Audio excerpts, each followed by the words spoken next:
কথাটো কলিতা ডাঙৰীয়া এনেকুৱা যে গৌৰৱ গগৈক নিযুক্তি দিয়াৰ লগে লগে নিশ্চিতভাৱে আমাৰ যদি 2024 চনৰ এপ্ৰিল মেৰ সেই লোকসভাৰ নিৰ্বাচনলৈ যদি আমি মনত পেলাওঁ আৰু সেইটো ক্ষেত্ৰত শাসকীয় দলটোৱে বিভিন্ন কেবিনেট মিনিষ্টাৰক যোৰহাট সমষ্টিত ৰাখি গৌৰৱ গগৈক হৰুৱাবলৈ আপ্ৰাণ চেষ্টা কৰাৰ পিছতো ধনবলৰ ক্ষেত্ৰত বহু পিছ পৰি থকা কিন্তু ৰাইজৰ জনসমৰ্থনৰ দ্বাৰা অত্যন্ত শক্তিশালী হৈ পৰা গৌৰৱ গগৈজন অপ্ৰতিৰোধ হৈ পৰিছিল। এই অপ্ৰতিৰোধ গৌৰৱ গগৈ অকল কংগ্ৰেছৰ গৌৰৱ গগৈ নাছিল। এই গৌৰৱ গগৈজন আছিলে যে সংসদীয় গণতান্ত্ৰিক মূল্যবোধৰ বিশ্বাস কৰা, ভাল পোৱা আমাৰ দৰে মানুহ। আমি বিজেপিৰ শত্ৰু, কংগ্ৰেছৰ বন্ধু কেতিয়াও নহয়, আগতে কংগ্ৰেছকো সমানে সমালোচনা কৰিছোঁ, কিন্তু এই যিটো আমাৰ গণতান্ত্ৰিক মূল্যবোধক শক্তিশালী কৰাৰ বাবে এটা যে বলিষ্ঠ বিৰোধীৰ প্ৰয়োজন, সেই কথাটো প্ৰমাণ কৰি আমাৰ যিখিনি অঞ্চলত আমাৰ বংগমূলীয় মুছলমান মানুহৰ সংখ্যাৰ পিনৰ পৰা আধিপত্য নাই, তাৰমানে আমাৰ পূব অসম বা উজনি অসম, য'ত আমি খিলঞ্জীয়া অসমীয়া মানুহ বুলি কওঁ। আচলতে এই ধৰণৰ বিভাজন বৰ এটা কাম্য নহয়, কিন্তু সকলো মানুহে বুজাৰ কাৰণে মই কৈছোঁ, তেনে এটা সমষ্টিৰ অধীনৰ 9টা বিধানসভা সমষ্টিত গৌৰৱ গগৈয়ে তেওঁৰ যিটো প্ৰতিপক্ষ বিজেপি দলৰ প্ৰাৰ্থীক হৰুৱাবলৈ তপন গগৈ সমৰ্থ হ'ল। আৰু সেইটো সমৰ্থ হোৱাৰ পিছত যিটো আশা আহিছিল যোৱা এবছৰৰ ভিতৰত, সেই আশা কিন্তু বহু পৰিমাণে নিৰ্বাপিত কৰাত কংগ্ৰেছ দলটোৰ নিজৰ ভূমিকা আছে। গৌৰৱ গগৈৰ কিন্তু ইয়াত দোষমুক্ত নহয়। এই যিটো কংগ্ৰেছৰ লবি কেন্দ্ৰিক যিটো তেওঁলোকৰ কাম কৰাৰ ধৰণ এই লবি কেন্দ্ৰিক ধৰণৰ মাজত আমি দেখিলোঁ যে কমেও 3টাৰ পৰা 5টা লবি তাত আছে। গৌৰৱ গগৈৰ লগত কেতিয়াবা ৰকিবুল হুছেইন থাকে বুলি কয়। তাৰ বাহিৰে প্ৰদ্যুৎ বৰদলৈ, দেৱব্ৰত শইকীয়া আৰু সভাপতি এতিয়ালৈকে হৈ থকা ভূপেন বৰাৰ নামত এটা লবি আছে। যি সময়ত সমগ্ৰ অসমৰ মানুহে, যোৰহাটৰ মানুহে হিলদোল ভাঙি আহি গৌৰৱ গগৈক বিশেষ এটা সাংঘাতিকভাৱে অসমৰ ৰাইজৰ লগত, অসমৰ ৰাইজৰ সমৰ্থনত গৌৰৱ গগৈ দীৰ্ঘদিন ধৰি নাই থকা। তাৰ পিছতো যদিও তেওঁ দুবাৰকৈ আগতে সাংসদ হৈছে, তাৰ পিছতো তেওঁক জিকাইছিল, তাৰমানে বিজেপিলে এটা বাৰ্তা দিছিল। কিন্তু সেই কথাটো কংগ্ৰেছ দলে যে অনুভৱ কৰিব নোৱাৰিলে, হৃদয়ংগম কৰিব নোৱাৰিলে। আৰু লগতে অকল কংগ্ৰেছ বুলি ক'লে নহ'ব, ৰাইজৰ দল আৰু মানে অসম জাতীয় পৰিষদ, বিশেষকৈ অখিল গগৈ, তেওঁলোকে যে সেই কথাটো হৃদয়ংগম নকৰি বিৰোধী ঐক্যৰ নামত যে এটা ভেকু ভাওনা, এখন নাটক, এটা প্ৰহসনলৈ ৰূপান্তৰিত কৰিলে, এই কথাটোৱে আচলতে সেই 2024ৰ প্ৰেক্ষাপটতকৈ কিন্তু বিৰোধীৰ বাবে এতিয়াৰ প্ৰেক্ষাপট আৰু বেছি প্ৰত্যাহ্বানমূলক কৰি তুলিলে। আৰু তেনে মুহূৰ্তত গৌৰৱ গগৈ উপস্থিত হৈছে বা হ'বহি কায়িকভাৱে, মই ভাবোঁ তেওঁৰ প্ৰত্যাহ্বান 2024তকৈ এতিয়া বাঢ়িব। কিন্তু এই প্ৰত্যাহ্বান আপুনি ভাবেনে যে গৌৰৱ গগৈৰ এটা বিশেষ পৰিচয় আছে, তেওঁ তৰুণ গগৈৰ পুত্ৰ। তৰুণ গগৈ একেবাৰে বেয়া সময়ত প্ৰদেশ কংগ্ৰেছৰ সভাপতি আছিল আৰু বেয়া সময়তে কংগ্ৰেছক তেওঁ ক্ষমতালৈ আনিবলৈ সমৰ্থ হৈছিল। 2001 বা তাৰ আগতেও প্ৰদেশ কংগ্ৰেছৰ সভাপতি আছিল, তেতিয়াও প্ৰথম কথা। দ্বিতীয় কথা, 15 বছৰ ধৰি মুখ্যমন্ত্ৰী আছিল তৰুণ গগৈ। গৌৰৱ গগৈয়ে খুব ওচৰৰ পৰা অন্তত অসমৰ ৰাজনীতি বা কংগ্ৰেছৰ ৰাজনীতি তেওঁ দেখিছে। এনে পৰিস্থিতি আৰু তৰুণ গগৈৰ এটা বিশেষত্ব আছিল সকলোকে সামৰি লৈ আগবাঢ়ি যোৱা। গৌৰৱ গগৈ এই কথাটোত, আপুনি লবি ৰাজনীতিৰ কথা কৈছে বা একে সময়তে আৰু বেলেগ বেলেগ কথা, যিবোৰ মই আপোনাৰ পিছলৈ আহিম, বিৰোধী ঐক্যৰ কথা পাতিম। কিন্তু গৌৰৱ গগৈয়ে এই লবি ৰাজনীতিৰ ক্ষেত্ৰত তেওঁ কি ধৰণে কি কৰিব লাগিব বা তেওঁ কি কৰিবলৈ সমৰ্থ হ'ব বুলি আপুনি ভাবে? সমৰ্থ হোৱাৰ চেষ্টা যদি কৰে আৰু অসমৰ মানুহক যদি বিশ্বাসত লৈ যদি তেওঁ আগবাঢ়ে, তেওঁ সেইখিনি কাম কৰিব পাৰিব বুলি বহু অসমৰ মানুহে বিশ্বাস কৰে। মই আজি ব্যক্তিগতভাৱে কিমান বিশ্বাস কৰোঁ নকৰোঁ সেইটো গুৰুত্বপূৰ্ণ নহয়। অসমৰ যি খিলঞ্জীয়া ভোটাৰ আছে, অসমৰ ভোটাৰ, মই খিলঞ্জীয়া শব্দটো কোৱা নাই, তেওঁলোকেও কিন্তু সেই কথাটো তেওঁলোকৰ প্ৰতি বিশ্বাস আছে। মই এটা সৰু উদাহৰণ দিওঁ, এই কথাটো মানুহে নকয়। গৌৰৱ গগৈ, আপুনি তৰুণ গগৈৰ কথা ক'লে, মই গৌৰৱৰ মানে তৰুণ গগৈ ছোৱালীৰ কথা আনিব বিচৰা নাই, তেওঁ বিদেশত থাকে। এই গৌৰৱ গগৈ, তৰুণ গগৈ আৰু এগৰাকী মানুহ, গৌৰৱ গগৈ মাতৃ তৰুণ গগৈ সহধৰ্মিনী ডলি গগৈ, 15 বছৰ ধৰি তেওঁ এগৰাকী মুখ্যমন্ত্ৰীৰ পত্নী হিচাপে আছিল। আৰু অসমৰ এইটো ইতিহাসত এটা বিৰল ঘটনা, আপুনিও হয়তো লক্ষ্য কৰিছে যে ইমান ৰুচিশীলভাৱে, ইমান পৰিশীলিতভাৱে কোনো ধৰণৰ ৰাজনীতিৰ পংকিলতাৰ পৰা আঁতৰি থাকিবলৈ ডলি গগৈয়ে পাৰিছিল। মই ভাবোঁ কংগ্ৰেছ দলে খোৱা কামোৰীয়া কৰি থকাৰ সময়ত এই ডলি গগৈৰ পৰাও যদিও তেওঁ ক'ব যে তেওঁ অৰাজনৈতিক ব্যক্তি কিন্তু ৰাজনৈতিক পৰিয়াল এটাৰ লগত গভীৰভাৱে সংপৃক্ত হৈ থকা এগৰাকী অভিজ্ঞ মহিলা অভিজ্ঞ ব্যক্তিত্ব তেওঁৰ পৰা কিন্তু গৌৰৱ গগৈয়ে শিকিব লগা আছে তেওঁৰ পৰা কংগ্ৰেছ দলে শিকিব লগা আছে শিকিব যদি নোৱাৰে তেতিয়াহ'লে তাৰ বিপদ কাৰণ আনটো দল বিজেপি দল আপুনি তেওঁলোকৰ অকল মই অৰ্থ আৰু অকল বাহুবলৰ কথা নকওঁ সেইটো হয়তো থাকিব শাসকীয় দলত কিন্তু এটা নিৰ্বাচন জিকাৰ বাবে মানুহৰ মনত যি ধৰণৰ অদম্য হেঁপাহ থাকে অদম্য পৰিশ্ৰম কৰাৰ আগ্ৰহ থাকে সেই গোটেইখিনি কথা কিন্তু ভাৰতীয় জনতা পাৰ্টিৰ আছে মই একাধিকবাৰ কৈছো বিভিন্ন প্ৰসংগত বিভিন্ন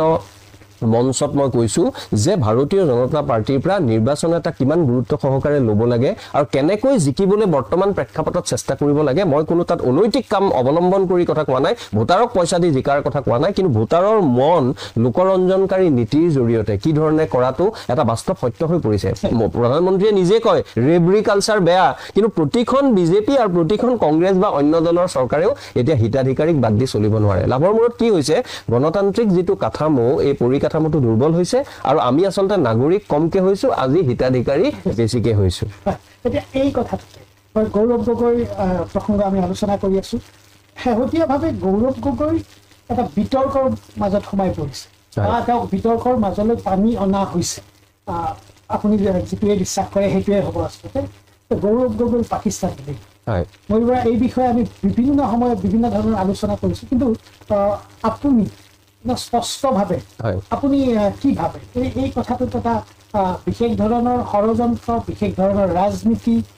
ইয়াত ইনভলভ হৈ আছে না মোৰ অকমান ৰাজনীতিৰ গুণ থকা যেন লাগে কিন্তু তথাপিও তাৰ আগতে এটা কথা ক'ব লাগিব যে দেশখন আমাৰ সকলোতকৈ ওপৰত দেশৰ সংবিধান দেশ তাৰ ওপৰত আৰু কোনো মানুহ কোনো সংস্থা আহিব নোৱাৰে যদিহে সন্মানীয় মুখ্যমন্ত্ৰী ডক্টৰ হিমন্ত বিশ্ব শৰ্মাই যিটো কথা কৈ আছে এই কথাটোৰ মাজত অকমান সত্যতা আছে তেতিয়াহ'লে গৌৰৱ গগৈৰ বিৰুদ্ধে বিধিসন্মত যি ব্যৱস্থা ল'ব লাগে তেওঁ পৰিয়ালৰ তেওঁ পৰিবাৰৰ বিৰুদ্ধে যি ব্যৱস্থা ল'ব লাগে তাত মোৰ আপত্তি কৰিব লগা একো নাই কিন্তু যিটো ধৰণত আগবাঢ়িছে এটা দিন দিয়া হৈছে যে 2-3 মাহৰ পিছত 10 ছেপ্টেম্বৰৰ দিনা সকলোবোৰ মুকলি হ'ব আৰু যি ধৰণে কথাটো ইমান বেছিকৈ আলোচনাৰ মাজলৈ আনিছে আৰু আপোনালোককো মই কওঁ সাংবাদিকসকলেও সেই কথাটো ইমানকে হেতু লৈ আহে আন গুৰুত্বপূৰ্ণ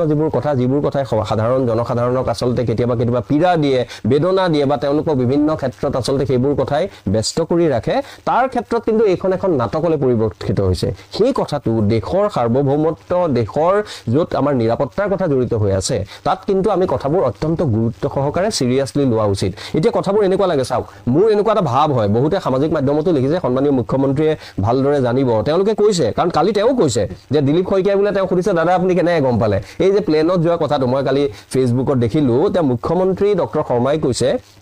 যে মই আগতেই জানিছিলো যে গৌৰৱ গগৈক এনেকুৱা এটা পদলৈ আনিব পাৰে আৰু সেইবাবে ভূপেন বৰাক আমি এবাৰ প্লেনত লগ পাওঁতে কৈছিলো এতিয়া কথাটোৰ মাজত বহু কথা আছে ভূপেন বৰাই নিজেও স্বীকাৰ কৰিছে মই সেইটো দেখা নাই নিজেও স্বীকাৰ কৰিছে গতিকে চাওক এই কথাটোৰ মাজত কেনেকুৱা ধৰণৰ কথা হ'ব পাৰে হয়তো কোনোবা বিশ্লেষকে ক'ব পাৰে যে মুখ্যমন্ত্ৰীয়ে যিহেতু ভাবিছিল যে গৌৰৱ গগৈয়ে যোৱা বছৰ আজি এবছৰ 13 মাহ মানৰ আগতেই শাসকীয় দলটোক ইমান এটা বিপৰ্যয় যোৰহাট সমষ্টিৰ পৰা পেলাই থৈছে গতিকে নিশ্চিতভাৱে অন্যান্য মানুহৰ প্ৰতি যিমান শংকা আছে বিজেপি দলৰ গৌৰৱ গগৈৰ প্ৰতি শংকা বেছি গতিকে তেওঁ খেললৈ নমাৰ আগতে পেভিলিয়নত থাকোতে তেখেতক হয়তো এনেকুৱা এটা কৰি দিয়া হৈছে যে তেওঁ যাতে অকমান দুৰ্বল হয় হি বিকামছ অন দা ডিফেন্সিভ তেওঁ ৰক্ষণশীল হ'বলৈ বাধ্য হয় এটা সেই কথাটো মোকাবিলা গৌৰৱ গগৈয়ে কেনেকৈ কৰে সেইখিনি অত্যন্ত লক্ষণীয় হ'ব মোৰ বিশ্বাস গৌৰৱ গগৈ আৰু মই এটা পাৰ্থক্যৰ কথা কওঁ এই কথাবোৰ কিন্তু পাৰসেপশ্যনৰ ক্ষেত্ৰত খুব আটাইতকৈ গুৰুত্বপূৰ্ণ আপুনি চাওক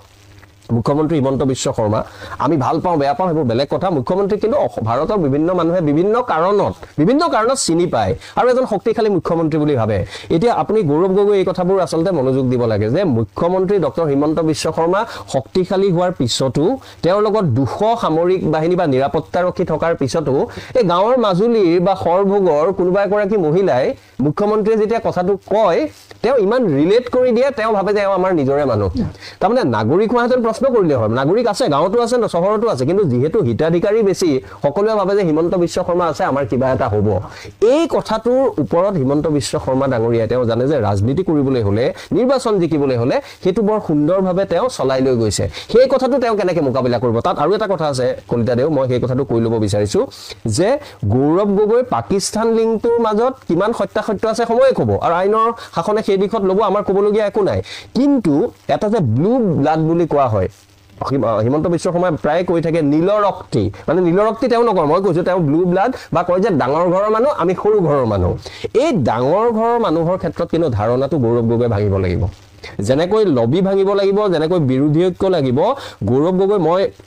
সিদিনা দিল্লীৰ পৰা আহোঁতে মই কাৰো নাম নকওঁ, বহুকেইজন সাংবাদিকক মই বিভিন্ন যোৱা 2-3 মাহত বহুবাৰ দিল্লীলৈ গ'লোঁ, বিভিন্ন অনুষ্ঠান মই সাংবাদিকক লগ পাওঁ। এতিয়া সাংবাদিকসকল হয়তো সকলো বিজেপিৰ সমৰ্থক নহয়, কেতিয়াও নহয়। এতিয়া তেওঁলোকক যদি বাইট এটা বিচাৰি মই কওঁ, পবিত্ৰ মাৰ্ঘেৰিটাক যদি তেওঁলোকে লগ পাব বিচাৰে, দাদা আমি যাম দেই, বা ছাৰ আমি যাম, কেনেকৈ নাজানো, দাদাই কৈ চাগে দাদা আমি যাম দেই, তেতিয়া পবিত্ৰ ক'ব আহিবা আৰু চাহ একাপো খাই যাবা, বা পাৰিলে ভাত খাই যাবা। মই এইটো কথা কোৱা নাই যে গৌৰৱ গগৈ সকলোকে মাতি ভাত খুৱাওক বা চাহ খুৱাওক, মই কিন্তু কৈছোঁ বহু ক্ষেত্ৰত মই সাংবাদিকৰ পৰা এক্সেচিবলৰ কথাটোত এটা প্ৰশ্ন আছে, তেওঁ ভালদৰে জানিব, মইতো তাত নাথাকোঁ। মোক যিখিনি কথা কৈছে, আৰু তেওঁলোকৰতো আৰু এই ক্ষেত্ৰত এটা বিভাজন অনাৰ কোনো কাৰণ নাই। তেওঁ কৈছে যে ব্যৱহাৰ, ব্যক্তিত্ব আৰু মানুহক আপোন কৰি লোৱাৰ ক্ষেত্ৰত মই ভাবোঁ গৌৰৱ গগৈয়ে যদি শিকিব লগা আছে বুলি ভাবে, এইটোৱে উত্তম সময়। এতিয়াও যদি শিকিব নোৱাৰে আৰু 2026 চনৰ নিৰ্বাচনৰ বেয়া হোৱাৰ পিছত হাঁহি বিয়ৈ কৰি থাকি লাভ নহ'ব। এইখিনি কথা শুনি তেওঁ বেয়াও পাব পাৰে, কিন্তু মোৰ এইটো কোৱাটো গুৰুত্বপূৰ্ণ। কংগ্ৰেছৰ ভালৰ বাবে নহয়, গণতান্ত্ৰিক এই প্ৰমূল্যবোধক শক্তিশালী কৰাৰ বাবে এটা বিৰোধী শক্তিশালী শক্তি আমাক লাগে। আমি কথাটো আলোচনা কৰিছোঁ বা আৰম্ভ কৰিছিলোঁ গৌৰৱ গগৈ পাকিস্তান লিংক সম্পৰ্কত অভিযোগ। ময়ূৰ বৰা ডাঙৰীয়া, আপুনিও বহুবাৰ বিদেশলৈ গৈছে, বিভিন্ন কাৰণত গৈছে, আপুনি কি ভাবে এই আমি এটা প্ৰশ্ন মোৰ মনলৈ আহি থাকে যে গৌৰৱ গগৈ এখন শত্ৰু ৰাষ্ট্ৰলৈ যোৱা, বা তাতে মুখ্যমন্ত্ৰী ডাঙৰীয়াই কৈছে যে ISI তেখেতক আমন্ত্ৰণ জনাইছিল, ISI প্ৰশিক্ষণ দিছে, এই কথাবোৰ কিন্তু বৰ আচৰিতভাৱে ভাৰত চৰকাৰৰ ফালৰ পৰা একো কথা কোৱা হোৱা নাই। কিন্তু অসম চৰকাৰত আকৌ মুখ্যমন্ত্ৰীগৰাকীয়ে কৈছে, বহুত এজেঞ্চি আছে, IB আছে, মিলিটাৰী ইণ্টেলিজেঞ্চ আছে, নেশ্যনেল চিকিউৰিটি এডভাইজাৰ আছে, বা আৰু বিভিন্ন NIA আছে, সেইবোৰৰ পৰা আমি ক'তো এই ধৰণৰ অভিযোগটো শুনা নাই। স্বাভাৱিকতে মুখ্যমন্ত্ৰীয়ে যিটো অভিযোগ কৰিছে, এই অভিযোগটোৰ গুৰুত্ব বা অভিযোগটো কিমান মানে ওজনৰ বুলি কলিতাদেউ, মই সেইকাৰণে কৈছোঁ যে সন্মানীয় মুখ্যমন্ত্ৰীয়ে যিহেতু কৈছে আৰু তেওঁ নিজেই দোহাৰিছে যে হিমন্ত বিশ্ব শৰ্মাই কোৱা কথাটো গ্ৰহণযোগ্য নহ'ব পাৰে, কিন্তু মুখ্যমন্ত্ৰীয়ে মিছা কথা নকয়। সেইকাৰণে মই আজিৰ দিনটোত চাওক, মই পৰিশীলিত ৰুচিবোধত বিশ্বাস কৰোঁ। মই ভাৰতীয় জনতা পাৰ্টীৰ যিটো মূল মতাদৰ্শগত আদৰ্শ, তাৰ লগত মোৰ বিৰোধ আছে, কিন্তু মই এই কথাটোতো বিশ্বাস কৰোঁ যে মুখ্যমন্ত্ৰীয়ে যিহেতু ইমান ডাঠি কৈছে, তাত হয়তো কিছু সত্যতা আছে, কিন্তু কিছু সত্যতা, সম্পূৰ্ণ সত্য নাই। মই অলপ আগতেও কৈছিলোঁ যে ইয়াত মই ৰাজনীতিৰ গুণ পাওঁ। এই ৰাজনীতিৰ গুণটো যদি সঁচাকৈ আছিল, এতিয়া গৌৰৱ, আজি বহুতে সামাজিক মাধ্যমত লিখিছে যে গৌৰৱ গগৈক এই যে সভাপতি পদলৈ আনিলে, এই কথাটোৱে প্ৰমাণ কৰিলে যে মুখ্যমন্ত্ৰীৰ কথাটো, মুখ্যমন্ত্ৰীৰ পক্ষটো অকণমান দুৰ্বল হৈ পৰিল। আমাৰ সামাজিক মাধ্যমটো এনেকুৱা বস্তু, 1 মিনিটৰ ভিতৰতে মুখ্যমন্ত্ৰী সবল, 1 মিনিটৰ ভিতৰতে গৌৰৱ গগৈ সবল, তাৰ তৃতীয়টো মিনিটত অখিল গগৈ আহিব, লুৰিণজ্যোতি গগৈ আহিব, গতিকে এইবোৰে মানুহক বিভ্ৰান্ত কৰে। কিন্তু আপুনি যদি অলপ সুস্থিৰভাৱে কথাবোৰ চায়, মোৰ নিশ্চিতভাৱে ইয়াত অকণমান ৰাজনীতিৰ গুণ আছে যেন লাগে। আৰু মই ভাবোঁ অসমৰ জনগণৰ কাৰণে ভাল হ'ব, যি মানুহে গণতান্ত্ৰিক বা সাংবিধানিক প্ৰমূল্যক শ্ৰদ্ধা কৰে, তেওঁলোকৰ কাৰণে ভাল হ'ব এটা শক্তিশালী আমাৰ বিৰোধী পক্ষই আহি 2026 চনৰ নিৰ্বাচনত নামক। আৰু মুখ্যমন্ত্ৰী শৰ্মা ডাঙৰীয়াই যদি নিজৰ ওপৰতে তেওঁৰ আত্মবিশ্বাস আছে, তেওঁতো কৈ ফুৰিছে আমি ভাল কাম কৰিছোঁ, ভাল কাম নিশ্চিতভাৱে কিছু হৈছেও, সেইটো কেতিয়াও না বুলি নকওঁ, সেইখিনিৰ ভিত্তিত তেওঁলোকে নিৰ্বাচন খেলক। কিন্তু মূল কথাটো হয়, নিৰ্বাচন আহিলে আমি যে হিন্দু মুছলিমৰ মেৰুকৰণ, কাৰোবাৰ পাকিস্তানী লিংক, আন ধৰণৰ যিবোৰ কথা সাধাৰণতে আমি শুনিব নিবিচাৰোঁ, তেওঁ যি দলৰেই নহওক কিয়, যে সেইজন মানুহৰ বৈৰী সম্পন্ন এখন দেশৰ লগত কিবা এটা বেয়া সম্পৰ্ক থাকক। কিন্তু তেনেবোৰ কথাই যেতিয়া আগস্থান পায়, তেতিয়াহ'লে জনসাধাৰণৰ যিবোৰ মূল সমস্যা, নিবনুৱা সমস্যাকে আদি কৰি জনগণৰ কিমানবোৰ, বানপানী আহিব অলপ দিনৰ পিছত দেখিব, গুৱাহাটীত দেখিব, সমগ্ৰ অসমত দেখিব, আমি কেনেকৈ সাজু হৈছোঁ। আজি আমি দেখিছোঁ চৰকাৰে যদিও বানপানীৰ ক্ষেত্ৰত আমাৰ ছুপাৰ চাকাৰ আনি আমি কলাক্ষেত্ৰৰ ওচৰত প্ৰায়ে দেখোঁ, এইবোৰ কৰি আছে। তাৰ মাজতো প্ৰকৃতিক সম্পূৰ্ণভাৱে অৱশ্যে কোনেও প্ৰকৃতিৰ ওপৰত জিকিব নোৱাৰে, কিন্তু চৰকাৰে কিছু ব্যৱস্থা লোৱা যেন লাগে। কিন্তু যিটো পৰ্যায়ত, যিটো হাৰত, যিটো মাত্ৰাত যেনেকৈ তেওঁলোকে ল'ব লাগিছিল, সেইটো নকৰি তেওঁলোকে, মোৰ এনেকুৱা লাগে যেতিয়া নিৰ্বাচন নাথাকে তেতিয়াও তেওঁ নিৰ্বাচন খেলোকে থাকে। তাৰমানে মই বিচাৰোঁ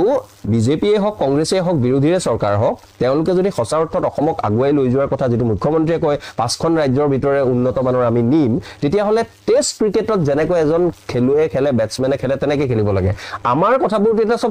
1 ডেটো নাই, চব 2020। অখিল গগৈ 2020, ডক্টৰ হিমন্ত বিশ্ব শৰ্মাও 2020। এতিয়া লক্ষণীয় হ'ব যে গৌৰৱ গগৈ আহি 2020ত ভৰ দিয়ে নাই, ফলত জনসাধাৰণৰ আচল কথাবোৰ কিন্তু অলপ বিতাড়িত হৈ যায়। মহীৰ বৰা ডাঙৰীয়া,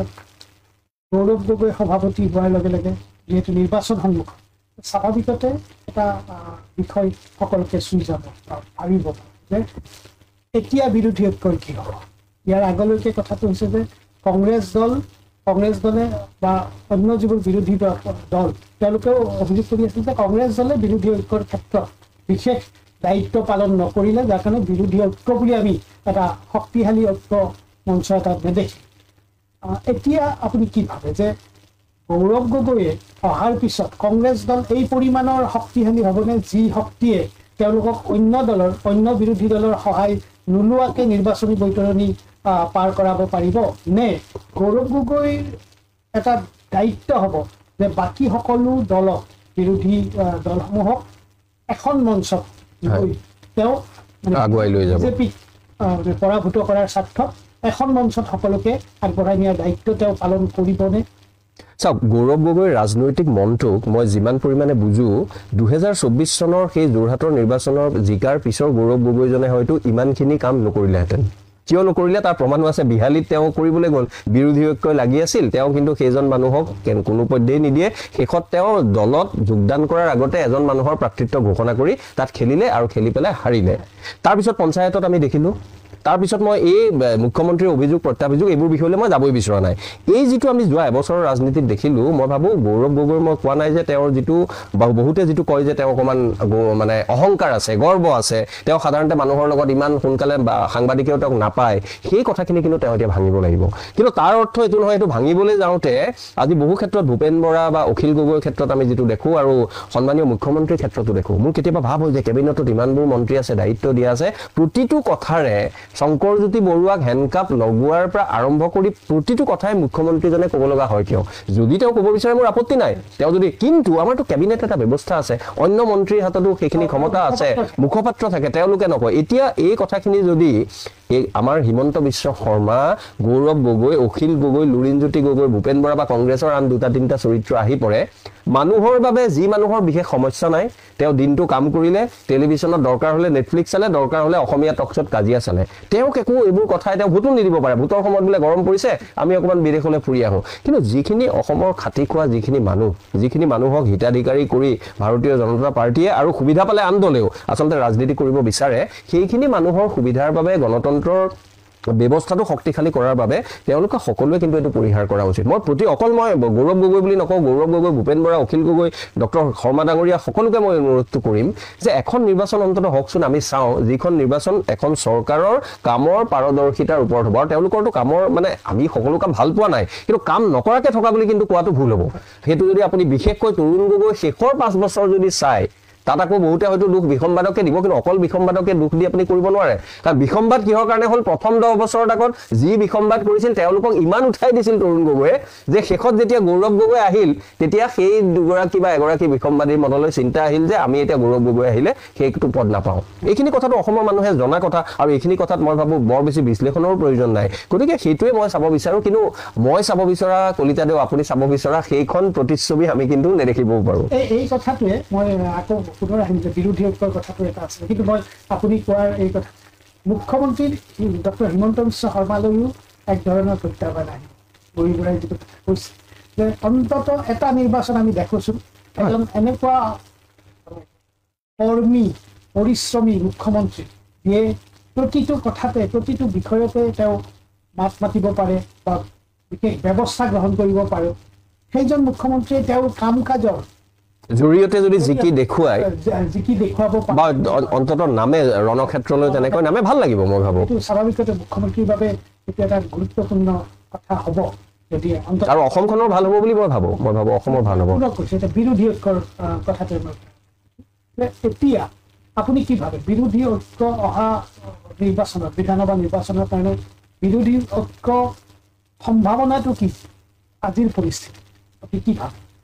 চাওক, মোৰ বেলেগ এটা কথা মনত পৰিছে। অম্বিকাগিৰি ৰায়চৌধুৰীয়ে যেতিয়া অসমীয়া নাটক লিখিবলৈ বাধ্য হ'ল, তাৰ আগৰ যিটো অসমৰ মানে সমাজ বা বৌদ্ধিক ক্ষেত্ৰখনৰ পৰিৱেশ এনেকুৱা আছিল যে বঙলুৱা নাটেৰে ভৰি গৈছিল। যি অসমত 500 বছৰ আগতে শংকৰদেৱ মাধৱদেৱে এই অংকীয়া নাটৰ জৰিয়তে, বৰগীতৰ জৰিয়তে জাতিটোক ভাবিব নোৱাৰা ধৰণে সমৃদ্ধ কৰিছিল, বহু ক্ষেত্ৰত বহু সত্ৰাধিকাৰেও সেই বঙলুৱা প্ৰভাৱৰ পৰা মুক্ত কৰিব পৰা নাছিল। আৰু অম্বিকাগিৰি ৰায়চৌধুৰী আহি আৰু বিভিন্নজন আহি সেইবোৰ কথা বহুত দেৰিকৈ 20 শতিকাৰ আৰম্ভণিৰ পৰ্যায়ত তাৰ বিৰুদ্ধে এটা প্ৰতিবাদ কৰিছিল। আজি মই এইটো প্ৰসংগ কিয় ওলাইছিলোঁ, এই যোৱা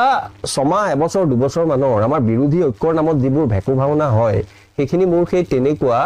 তৃতীয় শ্ৰেণীৰ মই বঙালী ভাষা সাহিত্য সংস্কৃতিক সাংঘাতিক শ্ৰদ্ধা কৰোঁ কবিৰ সুমন আৰু নচিকেতাৰ গান প্ৰায় মই সদায় শুনো অঞ্জন দত্তৰ গান কিন্তু এই তৃতীয় শ্ৰেণীৰ বঙলুৱা প্ৰভাৱ থকা অসমীয়া নাটকক অম্বিকাগিৰি বা অন্যান্যসকলে যেনেকৈ মুক্ত কৰিলে আমাৰ এই টেলিভিশ্যনৰ ডিবেটত যোৱা 2 বছৰ 3 বছৰত দেখি থকা ইয়াৰ পৰা মুক্তি লাগে এইখনকতো মই নাটক বুলিও নকওঁ এইখন মানে একো অতি নিম্ন ৰুচিবোধৰ এখন নাটক এইখন নাটক দেখি আমনি লাগিছে এইখন নাটকতকৈ মই ভাবোঁ নেটফ্লিক্সত বা অন্যান্য কিবা এখন ভাল ছবি চোৱা ভাল কাৰণ চাওক এই নাটকৰ জৰিয়তে আমি কি দেখিলোঁ আমাৰ অখিল গগৈ ভূপেন বৰাৰ কাজিয়া দেখিলোঁ অখিল গগৈ মুখ্যমন্ত্ৰী বিধানসভাৰ বিভিন্ন ক্ষেত্ৰত কাজিয়া দেখিলোঁ সেই কাজিয়াৰ পৰা জনসাধাৰণৰ কি লাভ হ'ল লোকৰঞ্জনকাৰী বা অলপ সময়ৰ কাৰণে আমি হাঁহিলোঁ সেই হাঁহিটো আমি এজন কৌতুকৰ অভিনেতাৰ চাই হাঁহোঁ আমি কপিল শৰ্মা চাই হাঁহোঁ তাতকৈ এখেতসকলক চাই কিয় হাঁহিব লাগে এওঁলোকৰ কামটো হহুৱা নহয় এওঁলোকৰ কাম আছিল জনসাধাৰণে তেওঁলোকক এটা দায়িত্ব দিছে শাসনভাৰ কৰক আৰু বিৰোধীয়ে সেইবোৰ কথা উলিয়াই দিয়ক কিন্তু প্ৰতিটো কথাতে মই এতিয়া আপোনালোকক দুখ দিব নোৱাৰোঁ টেলিভিশ্যনৰ বুমটো দেখিলে মানে বাহিৰত মিঠাই থৈ দিছে দোকানত আপোনাৰ মধুমেহ ডায়েবেটিছ আপুনি আৰু আইনা ভাঙি পেলাই জোৰ জবস্তি গৈ ঘৰতো নিদিয়ে যদি মিঠাই খায় মিঠাই দোকানখনৰতো দুখ নহয় এতিয়া আপোনালোকে বুম লৈ আপোনালোকৰ সাংবাদিক যেতিয়া যায় সেইটো দেখি যদি মানুহ উধাটো খাই পৰেহি সকলো দলৰ মানুহ তেতিয়াহ'লে সেইখন আৰু অতি নিকৃষ্ট নাটকৰ নিচিনাই লাগে মই সকলোকে আহ্বান জনাব পাৰোঁ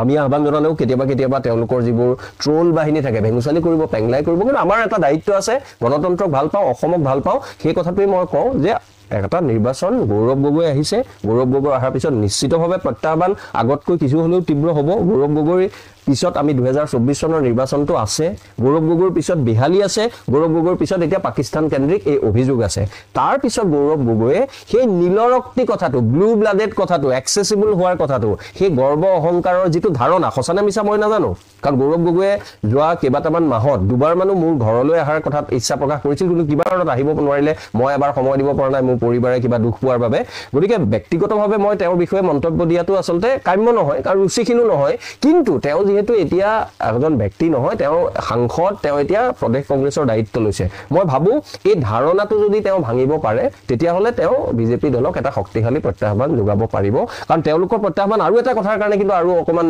এতিয়া অসুবিধাজনক হ'ব প্ৰত্যাহ্বানপূৰ্ণ হ'ব কিয় জানেনে আপুনি হয়তো সামগ্ৰী উপ নিৰ্বাচনত দেখিলে বংগমূলীয় মুছলমান মানুহে আগতে ভাবিছিল ইউডিএফক দিব এটা অংশ কংগ্ৰেছক দিব ধুবুৰীত আমি লোকসভাত দেখিলোঁ ৰকিবুল হুছেইনক ৰেকৰ্ড সংখ্যক ভোটত জিকাই পেলাই তেওঁলোকে পঠালে যদিও তাত আমাৰ দেশী কিছুমান মুছলমানো আছে মই বাই এণ্ড লাৰ্জ মানে মোটামুটিভাৱে সেই কথাটো কৈছোঁ এতিয়া কিন্তু দেখিছোঁ পঞ্চায়ত নিৰ্বাচনতো বংগমূলীয় মুছলমান মানুহো কিন্তু বিজেপিক ভোট দিয়া হৈছে গতিকে এইটোও কিন্তু কংগ্ৰেছৰ কাৰণে নিজৰ মাজৰ মানে উপদলীয় কণ্ডল আছে বংগমূলীয় মুছলমানে অকণমান সিফাললৈ গৈছে সেইবোৰ কথা আছে এই গোটেইখিনি প্ৰত্যাহ্বানৰ মাজত যদি তেওঁলোকে আগবাঢ়িব পাৰে নে নোৱাৰে সেইটোৱে লক্ষণীয় হ'ব আৰু আটাইতকৈ ডাঙৰ তেওঁলোকৰ অসুবিধাটো কি জানেনে এই গোটেইকেইটাৰ ভিতৰত তেওঁলোকৰ মাজৰ ভিতৰৰ কাজিয়াটো এই যিটো ইগ' উপদলীয় কণ্ডল সেইটো যদি তেওঁলোকে কৰিব নোৱাৰে নিজৰ মাজত যদি খোৱা কামোৰা কৰি থাকে তেওঁলোকে বিৰোধী ঐক্য বাদ দিয়ক এইবাৰ যিমান আসন পাইছে তাতকৈও হয়তো কম হ'ব গৌৰৱ গগৈয়ে থাকক ভূপেন বৰাই থাকক ৰকিবুল হুছেইনেই থাকক বা দেৱব্ৰত শইকীয়াই থাকক বহুদিন দিল্লীত আছিলোঁ সাংবাদিকতা কৰি আৰু এগৰাকী জ্যেষ্ঠ কংগ্ৰেছ নেতা তেখেতৰ এতিয়া জীয়াই নাই তেখেতে এদিন কিবা এটা প্ৰসংগত মোক এটা কথা কৈছিল যে কংগ্ৰেছৰ গোটেই চৰিত্ৰটো আছিল তেনেকুৱা যে কংগ্ৰেছে বিৰোধী মূল যিটো ৰাজনৈতিক বিৰোধী অপজিশ্যন তেওঁলোকৰ বিৰুদ্ধে যুঁজে 3 মাহৰ পৰা 6 মানে 5 বছৰত 5.5 বছৰ 4.5 বছৰ সময় কংগ্ৰেছে নিজৰ ভিতৰত আৰু বিৰোধীৰ বিৰুদ্ধে তেওঁলোকে 3 মাহৰ পৰা 6 মাহে যুঁজে তাতেই এতিয়াতো ভয় লাগিছে যে পিছৰ সভাও যুঁজি থাকিব সেইকাৰণে নুযুঁজক বুলি এইখিনি কথা কৈছোঁ তাৰপিছতো যদি যুঁজি থাকে আমাৰ একো নাই আপত্তি নাই নিৰ্বাচন সন্মুখত আপোনাৰ মতে বিভিন্ন সময়ত দেখা যায় যে প্ৰতিটো নিৰ্বাচনতে জনসাধাৰণৰ মৌলিক সমস্যা মৌলিক যিবোৰ কথা বতৰা আলোচনা হ'ব লাগে যিটো নিৰ্বাচনী বিষয় হ'ব লাগে সেইটো দেখা গৈছে যে নিৰ্বাচনত এইবোৰ বিষয় নহয় তথাপিও আমি কিছুমান কথা উনুকিয়াব পাৰোঁ মহিবৰ ডাঙৰীয়া আপোনাৰ মতে বিধানসভা নিৰ্বাচনটো ৰাজনৈতিক দলবোৰে কোনবোৰ বিষয় ৰাইজৰ মাজলৈ লৈ যোৱাৰ কথা হবা উচিত হবা উচিত তেওঁলোকে ভাবে নে নাভাবে বেলেগ কথা প্ৰথম কথা লৈ যোৱা উচিত হ'ল মূল কথাটো হ'ল যিটো সাধাৰণতে তেওঁলোকে লৈ যায় হিন্দু আৰু মুছলমানৰ কথা তেওঁলোকে বাৰে বাৰে লৈ যায় মুছলমানৰ মাজতো শ্ৰেণী বিভাজন কৰি যে খিলঞ্জীয়া মুছলমান আৰু বংগমূলীয় মুছলমান মই এটা কথাই কওঁ ভুলেই হওক যিয়ে নহওক 1971 চনৰ 25 মাৰ্চ উচ্চতম ন্যায়ালয়ে ক'লে অসম চুক্তিয়ে প্ৰায় 40 বছৰৰ আগতে ক'লে গতিকে সেইখিনি কথা আৰু ইয়াতে গেঠেলা মাৰিবলৈ দিয়ক সেই কথাটো লৈ আৰু কৈ নাথাকিব এতিয়া আমি নাগৰিকসকলক লৈ 1971 চনৰ 25 মাৰ্চৰ আগতে অসমলৈ অহা অসমক আপোন কৰি লোৱা সকলো মানুহক লৈ আমি আসলে অসমখন গঢ়াৰ এইটো সময় আৰু অসমখন গঢ়িবলৈ হলে অসমৰ আজি নিবনুৱা সমস্যাৰ কথা অসমত আজি এছাম মানুহৰ অকৰ্মণ্য হোৱা বিশেষকৈ পূব অসমত এই যে উৎসৱমুখিতা চান্দামুখিতা যদিও চান্দাৰ ক্ষেত্ৰত মুখ্যমন্ত্ৰীয়ে কেতবোৰ ভূমিকা লৈছে বিহুটো বহু বেছি দীঘলীয়া নকৰিবলৈও কৈছে সেইখিনি কথাক আমি সাধুবাদ দিব লাগিব তাৰ লগতে আমাৰ মানুহক যদি অৰ্থনৈতিকভাৱে আমি শক্তিশালী কৰি তুলিব নোৱাৰো তেতিয়াহ'লে কিন্তু অকল জাতীয়তাবাদী শ্লোগানে টেলিভিছনৰ বুমৰ আগত কৰা হুলস্থুলে কেইজনমান অনা অসমীয়া মানুহক কেতিয়াবা গৈ প্ৰহাৰ কৰাৰ নিচিনা নিন্দনীয় কামৰ জৰিয়তে আমাৰ জাতীয়তাবাদ শক্তিশালী আমি কৰিব নোৱাৰো আজি জাতীয়তাবাদী সংগঠন যদি আপুনি